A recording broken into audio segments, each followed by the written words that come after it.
yourself. You want to lock them up, you lock yourself. You put them in prison, you prison yourself. Because be careful with the people, especially called Biafraland. Be careful with them. Be careful with them. Be careful with them. These are not ordinary people. These are spiritual entities that God have brought on the face of the earth, because this was called the Israel building the temple, and this was called a code and a dot that bring together the Israel of this generation, the tribe of Israel of this generation. Be careful. Let these people be a blessing to you, never to be a curse to you. Be careful, because major prophet of God, I stand in the prophetic. You have never given me money. Did you pay me? Now have you feed me?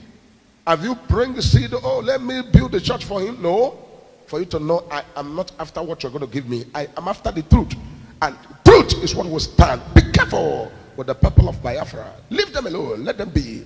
Leave them alone. Let them be. They will bring your downfall when you want to pull them down. You want to kill them, you kill yourself. You want to destroy them, you destroy yourself. You want to lock them up, you lock yourself. Be careful. Be very, very careful. This is major prophet of God. I'm just a prophet, saying what God has put in my heart to say.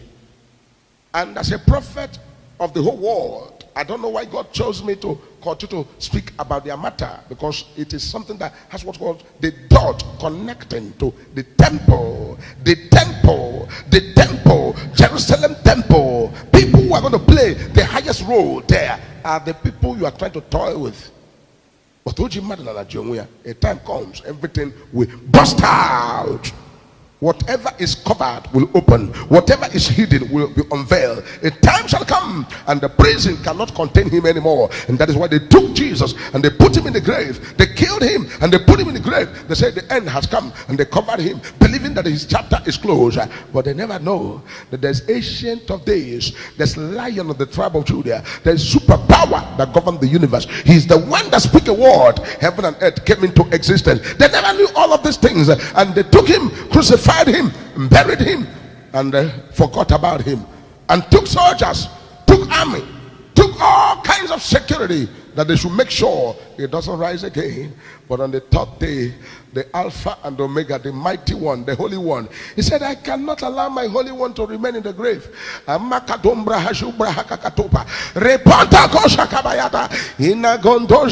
was a vibration. There was a vibration, an earthquake. There was an earthquake, a high magnitude of earthquake. The earthquake was so much that people cannot control. Even the security became like dead people. They became like dead people. And the angels came in and rolled the stone away. Yagadabaya.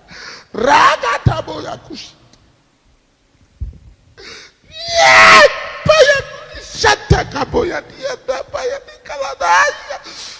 Nishaya kaporo braida paya katele baya dabuj. Rete kopra baya daya. Shaki kaka proposi brabahadia na gozoyadia. Rapatana mo shake abaya da. The angels came. Roll the stones away. The stones of your trouble, the stones of your pains, the stones that manipulate the destiny that came to the world to be a blessing to Africa. The stone that said no, the blessing cannot be. Torment and trouble the people, kill the people, chase them away. The angels will come. They are already rolling the stones away. Maka brombo jabra babara da hanush. Ika bambo cobra badia da badiko shitada.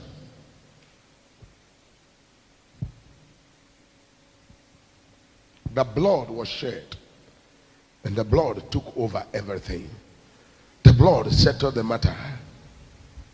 Odigi ke puriguzo, odigi ke puriguzo, odigonye puriguzo no bara Jesus. The blood was shed, and the blood went into action. The blood took away our sins. The blood paid the price.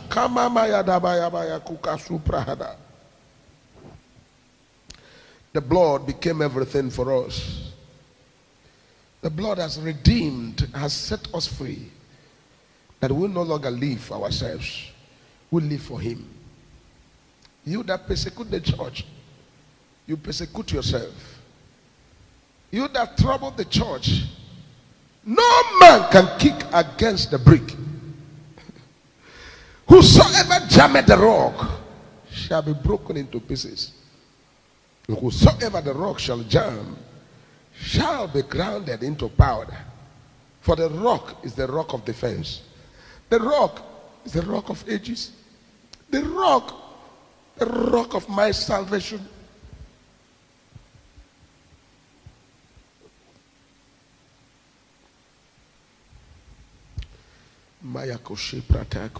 Thank you for watching this very program. The Lord is with you, and the Lord continue to protect you wherever you are. Whoever torment you or trouble your life is troubling Christ and troubling God. God will fight for you and fight for me. In many ways, I've tasted all thy power. Jesus, you are so good. Oh.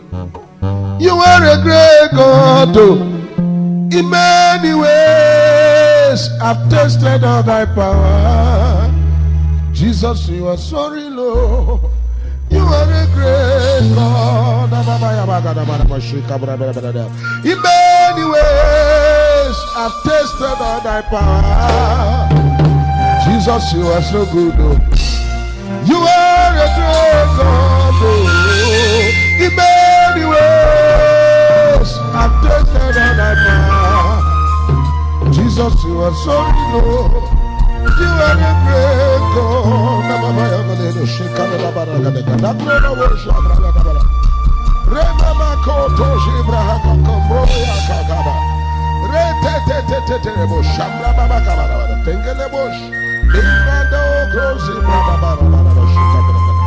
I said in many ways, I've tasted all thy power.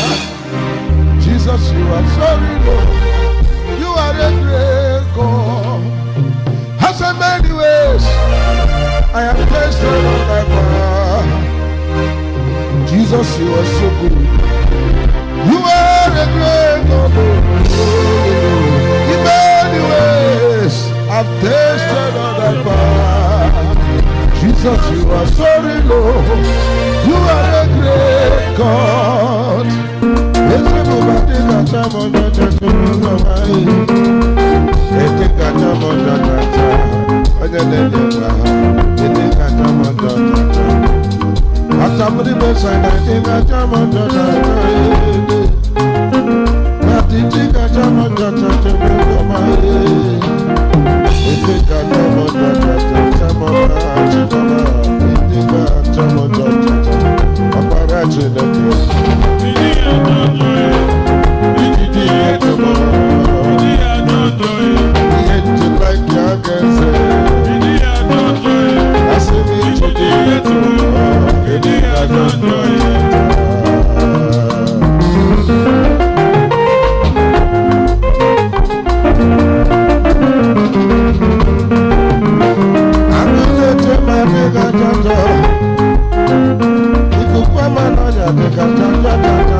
Alright, wonderful people, welcome back to this wonderful channel where we'll bring you back-to-back updates and information as to the hot.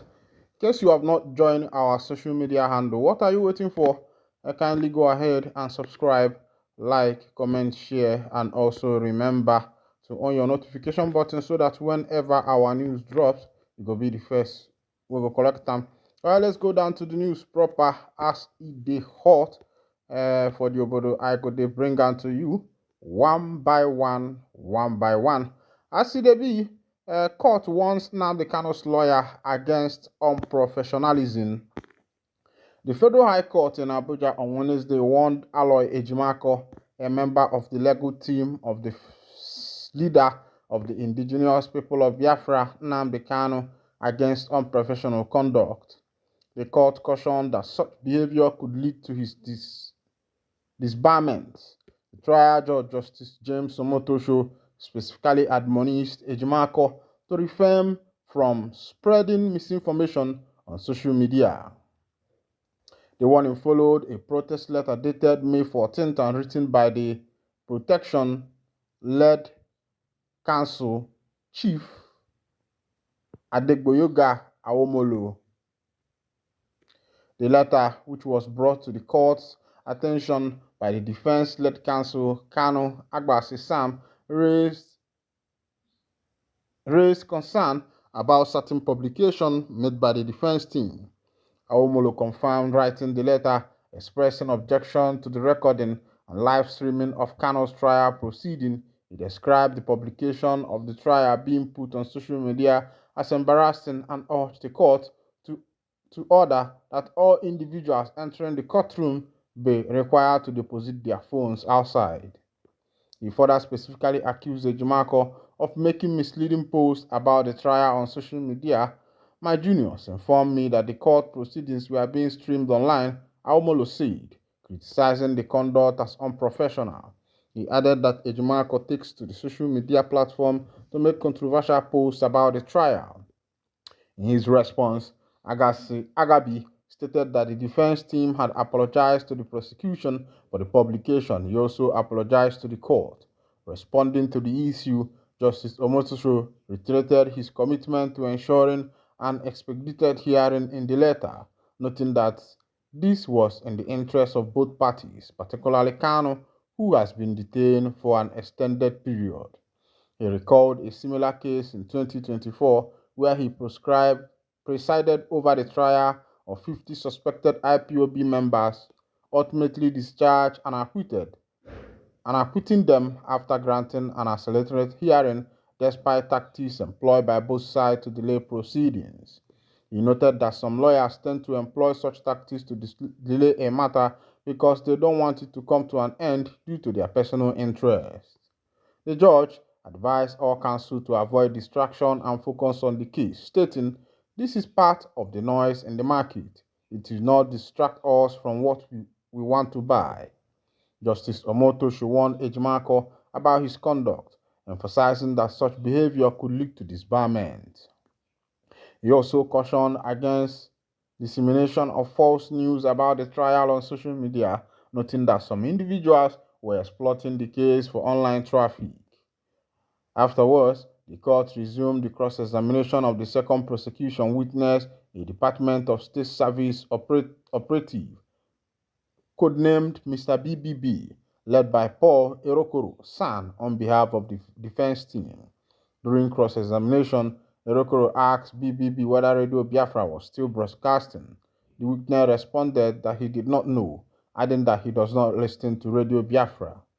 When Erokoro asked him where he obtained the information he presented to the court, BBB explained that the data was provided by the department responsible for monitoring such broadcasts. He asserted that the information was reliable and cannot be faulted.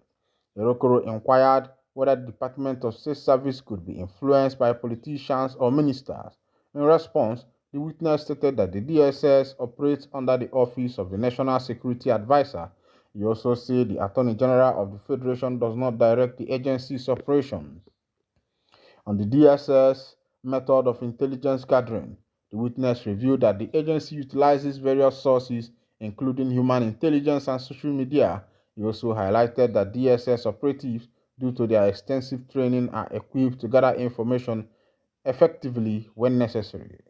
When asked if DSS training enables operatives to infiltrate terrorist organizations or recruit members to operate intelligence, BBB declined to disclose specific methods, stating, "I cannot divulge the method through which the DSS gather intelligence." Erokoro also asked BBB whether Nnamdi Kanu had informed the DSS that he was kidnapped in Kenya. The witness confirmed that Kano had made such claim but clarified that verifying its accuracy was not part of his duties. He further asserted that the DSS does not have the authority to conduct arrests outside Nigeria's border when asked if DSS officers were involved in Kano's alleged abduction in Kenya. BB responded, "I don't know, but I am sure it is not our officers because we are an internal agency and we don't operate outside the shores of Nigeria." Under the continued cross-examination, the prosecution's witness testified that he had heard Nnamdi Kanu claim that soldiers attacked his home, resulting in the death of 28 people. BBB, however, reiterated that Kanu, through his radio Biafra broadcast, incited violence, including during the NSAS protest. He added that Kanu expressed his determination to achieve Biafra by all means, including war.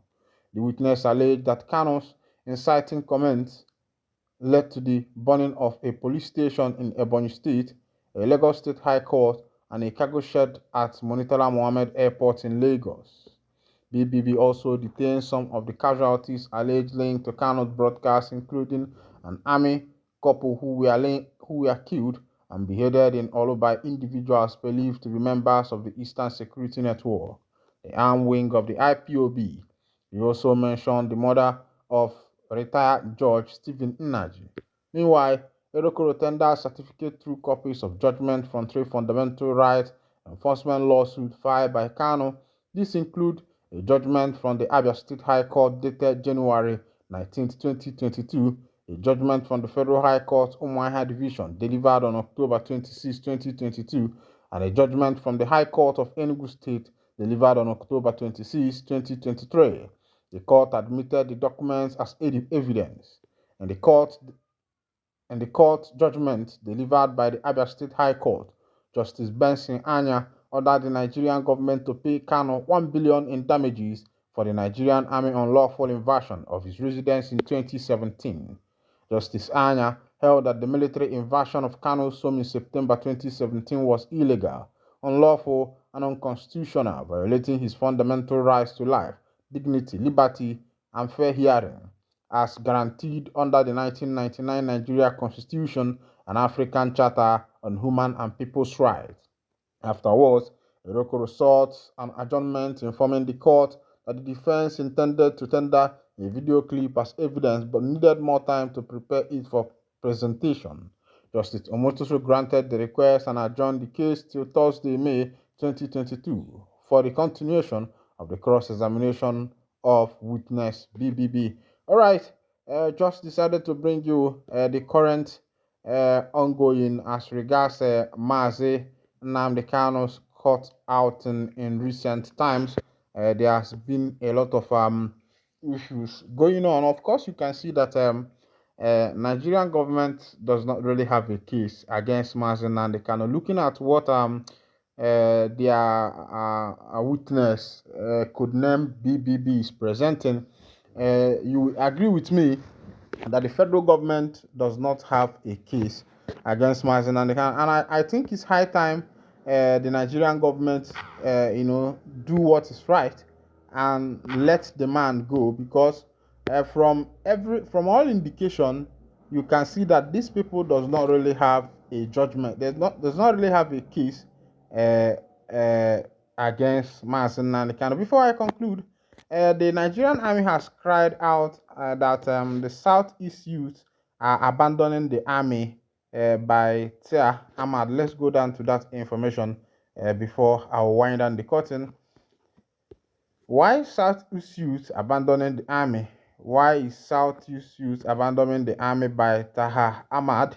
As the Nigerian Army closed its 89 regular recruit intake on May 17, 2025, one troubling fact stood out: the low turnout of young people from southern Nigeria, while thousands from the north came forward ready to serve their country. The South, including states like Lagos, Rivers, Delta, Enugu, and Abia, showed far fewer applicants. This is more than a recruitment issue. It reveals deeper problem of trust, fear, and identity among Southern youth when it comes to the military. In northern states like Kaduna and Borno, thousands apply despite ongoing conflict and risk, but in the south, the numbers dropped sharply. Lagos recorded a 25% decrease, Rivers State 30% decrease, Delta State 38% decrease. Enugu and Abia saw similar low figures compared to their quotas. This is not just a coincidence, it reflects long-standing concerns and feelings. Many southern youths avoid the army because they fear being posted to dangerous conflict zones, especially in the northeast. They hear stories about soldiers lacking proper equipment, poor support, and delayed pay. For them, the army seems risky and unwelcoming, not a place to build a future. The historical wound from the Nigeria Civil War was also linger, especially among the Igbo Southeast. For many families, the military is still linked to past operations. The mistrust has been passed down through generations, making joining the army feel like betraying their people. Even those willing to serve often feel sidelined once inside. Stories of slower promotion and fewer leadership chances for Southern officers are common. When it seems the military favors some regions over others, many Southern youths choose different paths for their careers. Separatist ideas gaining ground in parts of Southeast and Southwest also influence this attitude. Some youths see federal institutions like the military as outsiders and joining as siding with a system that does not fully accept them. This growing distance from the army weakens the nation. A strong military needs to represent all parts of Nigeria. When Southern youth stay away, the army loses important diversity and strength. It also loses a chance to offer young people valuable skills, training, and career opportunity beyond combat roles. The Nigerian army must do more than improve its image. It must engage with communities, address fear honestly, and prove that promotion and posting are fair to all. Not every soldier has to fight on the front lines, and there are many roles in medicine, engineering, cybersecurity, and civil support where talent can be used. Most importantly, certain youth need to see leaders from their region in visible position of authority. When they see officers who share their background and language, it builds trust and hope that the military truly includes everyone. Patriotism cannot be forced, but it can be inspired. The military must listen to why Southeastern youth are staying away and work hard to earn their trust. At the same time, Southern youth should consider what national service means for their future and for Nigeria's unity. The silence from the South is loud, and in a country this fragile, silence is more than just absence, it's a risk we cannot afford. All right, welcome back. This is coming from the Nigerian Army as regards why the youth from the South, Southeast, and Southwest have refused to join the army. There has been a lot of complications recently, a lot of stories. For example, what is happening in recent time where the BH boys, the Bokos, are invading army camp, cutting away military weapons worth millions, and you can see that the army does not have the protection. If the army cannot protect his barracks, how can he protect recruits that are joining the army? And a lot of things that are going on, a lot of issues, underpayment and the rest of them, and those who joined the army in the past time who are injured, they have not been well taken care of. Their families, their widows, and the rest of them. And we've seen all these things. Somebody cannot be encouraged to join the army. You can see what is happening in the US, that once our people travel to the US, most of them join the army to make a living because in the army they are being paid well. I think that the army should be earning well. I think their salary should equate that of professors, at least from 500,000 up, maybe from 500,000, 400,000, 300,000 up, because giving somebody, most of them are feeding on 1,000 naira per day. Let's say some of them are feeding on 3,000 per day. That's their feeding money. Somebody that is on the front line, somebody that is defending the nation, you are giving him 1,000 in the morning and 1,000 in the night, and you expect somebody to come there and make a future. I think Nigerians should look into that matter, and also look into what is currently going on. All right, this is what we have winding down the curtain. And if this is your first time of joining us, kindly go ahead and subscribe, like, comment, and share. Thank you for listening. God bless.